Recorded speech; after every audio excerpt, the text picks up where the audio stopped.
मी पायल आपल्या नवीन अशा व्हिडिओमध्ये तुमचं मनापासून स्वागत करते। कशा आहात तुम्ही? मस्त असाल, मजेत असाल अशी आशा करते। आज आहे गुरुवार आणि पहिल्यांदा तुम्हाला श्री स्वामी समर्थ। माझ्यासाठी आहे ना आज रोज रोज तेच कपडे घालते, पण आज छान आवरून देवपूजा करायला घेतली, कारण माझ्यासाठी आज छान दिवस आहे। तर दिवसाची सुरुवात तर म्हटलं देवपूजेने झालं की असं मनाला प्रसन्न वाटतं। तर असं आज दिवसभरात काय काय होते तुम्हाला दाखवते। आणि कालची पूजा हे काढायचं म्हटलं की थोडा वेळ जातो, तर देवपूजा करायला घेतले आणि आज स्वामींचा अभिषेक ते करणार आहे। तर तेच सगळं सकाळपासून चालू होतं आणि आता उन्हाळा आहे तर खूप गरम होते।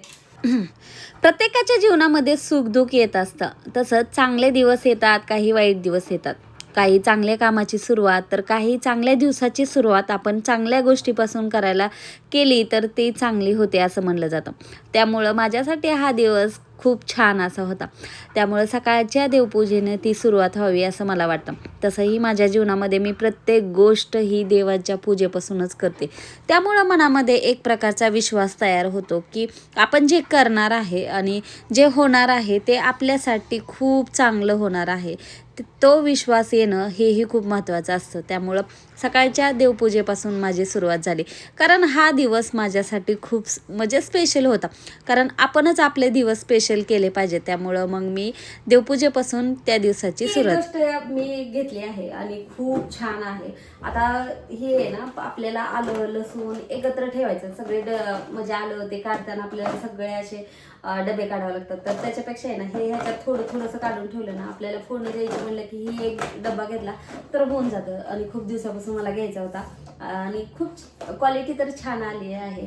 तर बघू आता ह्याच्यामध्ये मी रिफिल करेल आणि कसं दाखवेल तुम्हाला मी कशी काय करते। तर चला, तुम्हाला घ्यायचं असेल ना, याची लिंक पाहिजे असेल तर नक्की कमेंट करा, मी लिंक देईल याची। आणि क्वालिटी याची चांगली आहे आणि रिजनेबलमध्ये मिळालं, त्यामुळं मग मी घेतलं आहे। आणि मिशोचे प्रोडक्ट जरा कसं असतं, रिजनेबल असतात पण थोडेसे क्वालिटीमध्ये हे राहतात, पण कधी कधी खूप छान क्वालिटी ते आपण घेण्यावर असतं। तर प्रत्येक वेळेसच खराब क्वालिटी येते असं नाही, खूप छान क्वालिटीचे पण मिशोवरनं येतात।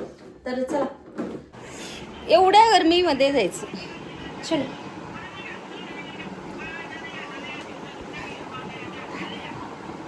चला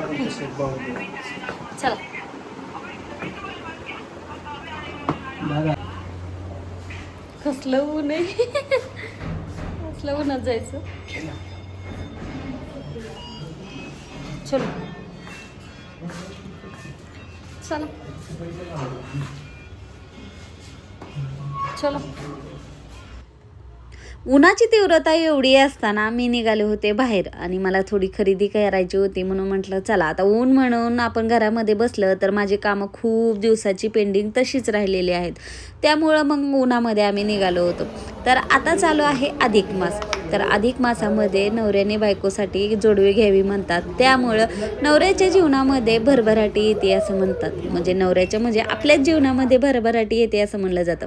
म्हणून म्हणलं चला नवऱ्याची थोडी भरभराटीच करावी, म्हणून गेलो होतो जोडवे घ्यायला। आता जोडव्याचे आहे ना माझ्याकडं व्हरायटी आहे, म्हणजे माझ्याकडं पहिलेच खूप जोडवे आहेत, त्यामुळं मग कुठले घ्यावे कुठले नाही हा माझा आहे ना कन्फ्युजन होत होतं। आणि आमच्याकडे ना सिंगल जोडवं घातलं जात नाही, तर डबल जोडवे घ्यावे असं म्हणलं। तर जोडवे घेऊन आलो आणि घरी आल्यानंतर इतकी भूक लागली होती आणि मी स्वयंपाक तर अगोदर करून गेलो होतो। मला माहीत होतं खूप उशीर बाहेर गेलं की उशीर होतो, त्यामुळे स्वयंपाकामध्ये मी आमरस बनवून घेतले होते, तिखट डाळ, बटाट्याची भाजी, भात आणि आपल्या चपात्या करून गेले होते। आणि हा नैवेद्य पहिल्यांदा काढून घेतला आणि मग आम्ही जेवायला बसलो।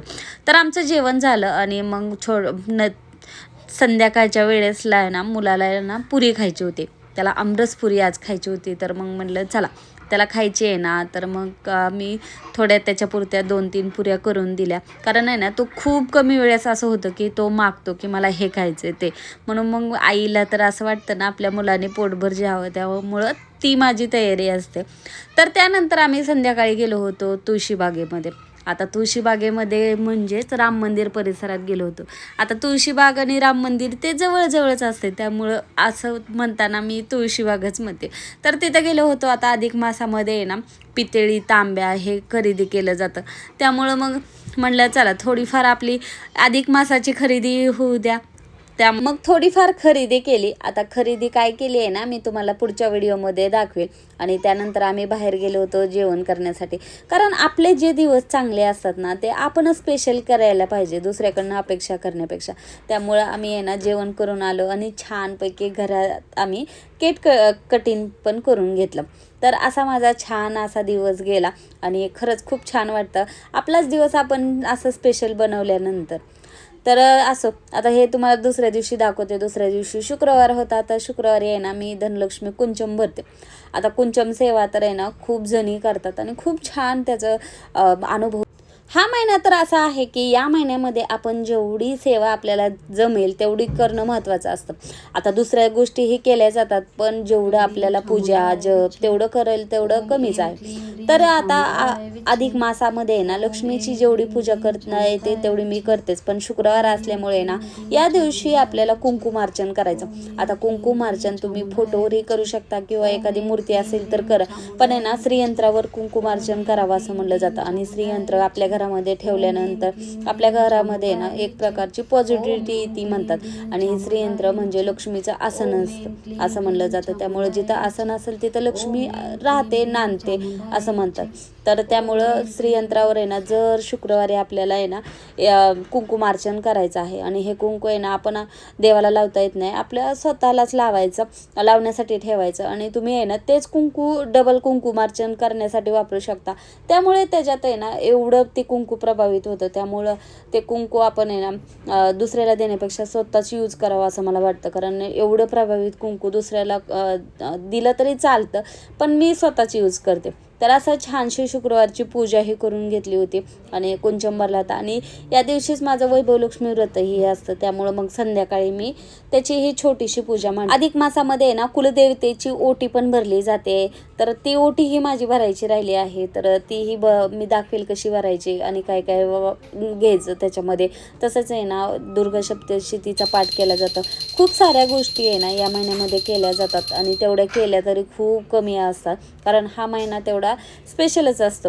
त्यामुळं मग आपण जेवढं जमतंय तेवढं करावं असं मला वाटतं.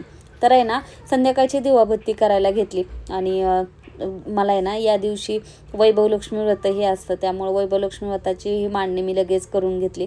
तर वैभव लक्ष्मी व्रताची मांडणी आहे ना मी दोन्ही देवघरामध्येच करते. आणि असं छान असं आहे ना उद्यापन ते असेल तर मग मोठी पूजा मांडते. तर संध्याकाळची अशी छानशी वैभवलक्ष्मी व्रताची पूजा हे करून घेतली. तर असा शुक्रवारचा दिवस गेला. आणि जे मी आणलं होतं हे तुम्हाला थोडक्यात दाखवते. नेक्स्ट व्हिडिओमध्ये तुम्हाला डिटेल सगळी माहिती देईल. तर असा होता आजचा व्हिडिओ कसा वाटला नक्की कमेंट करून सांगा. व्हिडिओ आवडला असेल तर प्लीज लाईक करा, शेअर करा, सबस्क्राईब करा. भेटूया अजून छानशा व्हिडिओमध्ये. तोपर्यंत श्री स्वामी समर्थ. संपूर्ण व्हिडिओ बघितल्याबद्दल तुमचे मनापासून आभार.